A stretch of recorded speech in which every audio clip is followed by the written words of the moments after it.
And they were, Universal were coming off a bunch of bombs. I think Babe, like Pig in the City, and a couple of other ones. They just weren't hitting with the audiences. So they were riding on them, like they put all of this confidence, and it could have went south for them. But they put all their chips in the basket for the Mummy, and luckily it worked out for them, and they have like this juggernaut hit on their hands. So I have a question for you, and I don't know the. I'm only asking because I don't know the entire story. So, what happened with the kind of the fall of Brendan Fraser? I know like he kind of disappeared from Hollywood for a while, and then he kind of popped back up. But I know there was some type of something that happened with him. I'm not sure exactly what. I think. Does anybody know the story? From what I've read into it, he went through. He was like, how do you say, like some kind of sexual assault during a premiere at a. I think it was like a red carpet event or something. I think it was a politician. Obviously, I'm not going to say who it is, but fondled him in public. Yeah, I was and doing some research. Everything I read that's what happened. And like Wes said, like obviously we're not going to say anything like more, but someone like big in film, and that's why basically he was kind of blacklisted. Okay. What's your guys' favorite on the topic of Brendan? What's your guys' favorite flick of his? Favorite? It's got to be George of the Jungle for me. I just gotta know. But in all seriousness, I gotta say that he got extremely ripped for that movie. I remember like he was like ripped for that one. That was insane for me to see. I mean, because he wasn't like super huge in The Mummy, like you said, Ryan. He was kind of like he was just like a normal like build. Yeah. And then in George of the Jungle, this dude's like, oh, this dude's like definitely on something.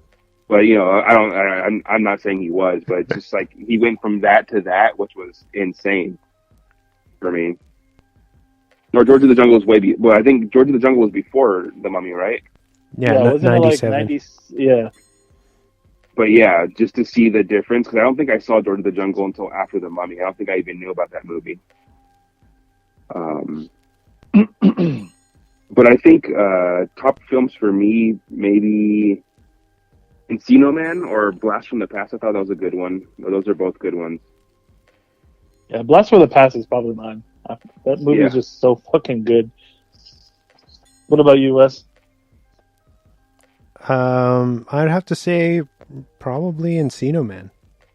You got any Swan facts, Wes, about this? Yeah, I do. I do have a couple. Although Brendan Fraser had been in the business for quite a while before landing the role, he wasn't a superstar, but the success of his previous film, George of the Jungle, actually helped him landing this gig, with the producers and directors loving the fact that he was a star on the rise. And they were, I guess, George of the Jungle was massively successful at the box office somehow. And yeah, that's why they picked him, because of that film. See, it was because he was super ripped, man.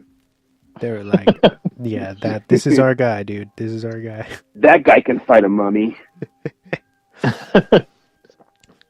Arnold Vosloo, a.k.a. the Mummy, nailed the role after just his first audition, playing it completely straight and viewing the script as a tragic love story from the perspective of his character. I believe he's South African. Pretty cool dude. He looks very similar to fucking Billy Zane. Yeah, he does. Oh my god, that's funny. I think Billy Zane is in one of those Scorpion King movies too. Oh my god, I wouldn't be surprised. Have you guys, either one of you guys seen Hard Target with Van Damme? It's a John Woo film. Yeah, Vosloo is one of the main baddies in that, and he's really good. Oh, that's right. So this is maybe probably the best fact I have for tonight. The production had to take out insurance policies on all of the actors in case they were kidnapped while filming. Oh The shit! cast was unaware of this until production wrapped. Like local, like kidnapped by people from Like like locals. That's shit. like terrorists. What the Like fuck? Moroccan kidnappers That's crazy. hold them for a ransom. Oh my god, that's wow. I thought you were gonna say because of all the snakes and heat and scorpions. Yeah, that's what I was gonna think too. Like in case they died on set. No, Wow. I guess because of the stuff happening with Egypt, they were worried that like people would hear about the production and come down and try to like come up, which is it makes sense, but it's really fucked up that they just like made the actors oblivious. I mean, for obvious reasons, so they weren't like didn't quit, but at the same time, it's like, yo, that's fucked up. And you guys almost killed Frasier too. Like, what's going Yeah. on here? Wow. All right, and my last one. When the film was first shown to test audiences, they hated the title of the film, likely because of its tie-in with the original 30s picture. However, Universal didn't give in, instead dropping $1 million into a TV spot during that year's Super Bowl with its title in place. And the rest is history. Dang, that's crazy. cool. That's the thing, man, is sometimes test audiences are really stupid. Did